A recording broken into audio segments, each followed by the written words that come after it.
परमेश्वर की धन्य नाम की महिमा हो। प्रभात मनन के सत्र 2760 में आप सभी का बड़े प्रेम के साथ स्वागत करता हूं। आइए आज के मनन के लिए हम पढ़ते हैं प्रकाशित वाक्य अध्याय 3 पद 4। पर हाँ, सर्दीस में तेरे यहाँ कुछ ऐसे लोग हैं जिन्होंने अपने अपने वस्त्र अशुद्ध नहीं किए। वे श्वेत वस्त्र पहने हुए मेरे साथ घूमेंगे क्योंकि वे इस योग्य है। पिछले दिनों के मननों को जिन भाई बहन नियमित रूप में सुन रहे हैं, उन्हें यह समझने में कठिनाई नहीं होगी कि यह प्रभु किन लोगों के बारे में ये कह रहा है कि जिन्होंने अपने अपने वस्त्र अशुद्ध नहीं किए। प्रेरित पतरस अपना शरीर को एक डेरा से जिसे गिराकर वशी कर प्रभु के पास पहुंचने वाला है तुलना करके कहते हुए हम उनकी दूसरी पत्री के प्रथम अध्याय की 13वीं एवं 14वीं पदों में देखते हैं। यीशु मसीह का भाई यहूदा भी अपनी पत्री के 23वीं पद में शरीर को वस्त्र से तुलना करते हुए आप देख सकते हैं। प्रारंभ में बढ़ी गई पद में वस्त्र शब्द शरीर को सूजित करने के लिए ही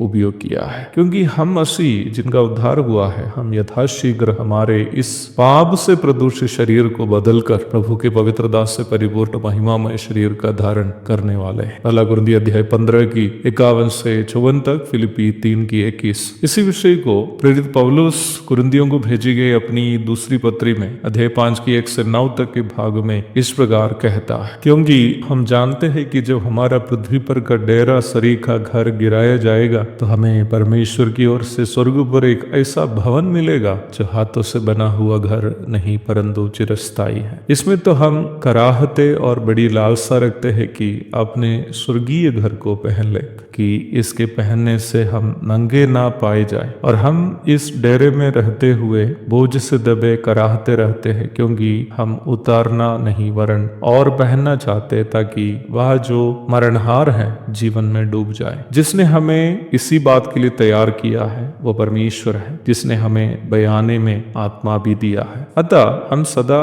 ढाढ़स बांधे रहते हैं और ये जानते हैं कि जब तक हम देह में रहते हैं तब तक प्रभु से अलग है, क्योंकि हम रूप को देखकर नहीं पर विश्वास से चलते हैं। इसलिए हम ढाढ़स बांधे रहते हैं और देह से अलग होकर प्रभु के साथ रहना और भी उत्तम समझते हैं। इस कारण हमारे मन की उमंग यह है कि चाहे साथ रहे चाहे अलग रहे, पर हम उससे भाते रहे। पौलुस के इन शब्दों में एक उद्धार प्राप्त मसीह विश्वासी की तीव्र इच्छा को हम देख सकते हैं। प्रारंभ में पढ़ी गई पद में प्रभु कह रहा है कि सरदीस में जहाँ की कलीसिया आत्मिक रूप में मरी हुई थी, उसके बावजूद भी वहाँ कुछ ऐसे विश्वासी थे जिन्होंने अपने शरीर रूपी वस्त्र को, देह रूपी वस्त्र को अशुद्ध नहीं किए। वे कैसे अपने शरीरों को पाप करने के द्वारा अशुद्ध नहीं किए? उत्तर सरल है, वचन की सही शिक्षा को मानने और पालन करने के द्वारा। वचन की सही शिक्षा का पालन हमें पापों से दूर रहने और प्रभु यीशु मसीह के पवित्र स्वभाव में बढ़ने के लिए मदद करता है। वचन की सही शिक्षा एक साझे के समान है। गीली मिट्टी को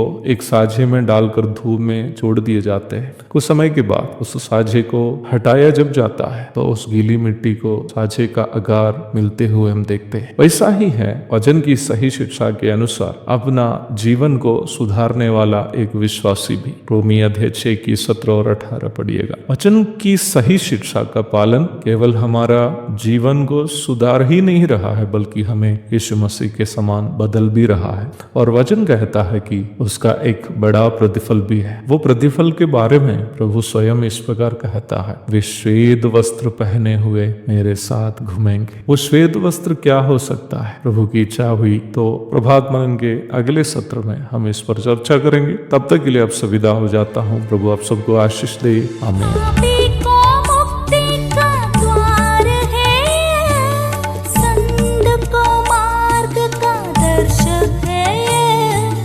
विश्वास